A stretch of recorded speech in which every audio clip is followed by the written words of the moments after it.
Hello brothers and sisters, ఎలా ఉన్నారు? ఇవాళ మనం ఒక అద్దిరిపోయే రెసిపీ చూసేద్దాం. అది ఏంటంటే చింత చిగురు పప్పు. ఇది టేస్ట్ కి ఎంత అద్భుతంగా ఉంటుందంటే మీ అత్తగారు కూడా మీ ఇంట్లో ఉన్న విషయం మర్చిపోయి మొత్తం లాగిచ్చేస్తారు. ఇంగ్రీడియంట్స్: 100 గ్రాములు కందిపప్పు. ఇది లేకపోతే అస్సలు అవ్వదు. 1 ఉల్లిపాయ. ఇది ఎంత ఎక్కువైతే అంత ఎక్కువ మీ కళ్ళ నుంచి నీళ్లు వచ్చేస్తాయి. 2 టమాటోలు ఫ్రెష్ గా ఉండాలి, లేకపోతే మీ హస్బెండ్ ని మార్కెట్ పంపించేయండి. 4 పచ్చిమిర్చి. ఇది ఎక్కువైతే మీ నాలుక మీద ఫైర్ అలారం మోగుతుంది. చింత చిగురు.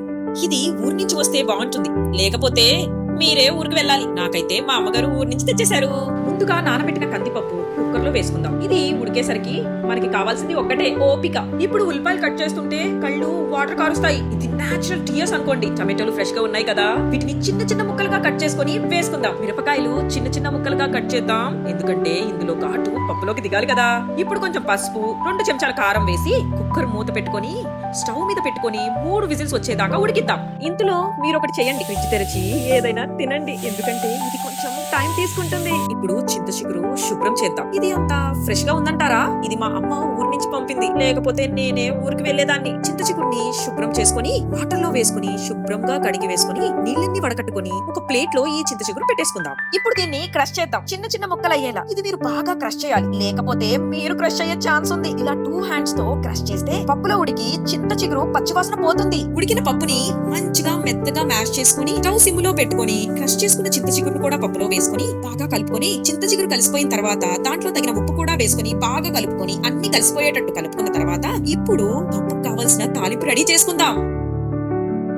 2 చెంచాలు నెయ్యి వేసుకొని ఆవాలు, జీలకర్ర, శనగపప్పు వేసుకొని 4 ఎండుమిర్చులు వేసుకొని దంచి పెట్టుకున్న వెల్లుల్లి కూడా వేసుకొని అలాగే 2 రెబ్బల కరివేపాకు కూడా వేసి బాగా గోల్డెన్ కలర్ వచ్చేటట్లు ఫ్రై చేసుకోవాలి. ఇవి అన్ని వేస్తే మీ ఇంటి వాసనకు పొరుగింటి వాళ్ళు కూడా వస్తారు. ఇప్పుడు ఇంగువ వేద్దాం. ఇది లేకపోతే పప్పుకు రుచే ఉండదు. మీరు ఇంగువ లేకుండా చేస్తే నేను క్షమించను. అలాగే 1 ఉల్లిపాయని మంచిగా ముక్కలుగా తరిగి పోపు దాంట్లో వేసుకుని బాగా కలుపుకొని గోల్డెన్ కలర్ వచ్చాక ఇప్పుడు ఈ అద్భుతమైన ఈ చింత చిగురు పప్పుని పోపులో కలిపి ఒక్కసారి మిక్స్ చేసుకుందాం.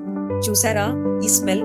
ఇది మీరు వీడియోలో వాసన చూడలేరు కాబట్టి తరువాత వంటిల్కి వెళ్ళి చూసేయండి. ఇలా కలుపుకొని పోపు వేసుకున్న పప్పుని ఒక బౌల్లోకి తీసుకోండి. బాగా వేడిగా ఉందండోయ్, తీసుకునేటప్పుడు కొంచెం జాగ్రత్త, కాలుతోంది. ఇలా బౌల్లోకి వేసుకుని ఇప్పుడు వేడిగా అన్నంతో తినండి, లేదా రోటీతో తినండి. దేంతో తిన్నా మీరు హ్యాపీగా ఉంటారు. మీరు హ్యాపీగా ఉంటే నేను హ్యాపీగా ఉంటాను. అద్దిరిపోయే చింత చిగురు పప్పు రెడీ.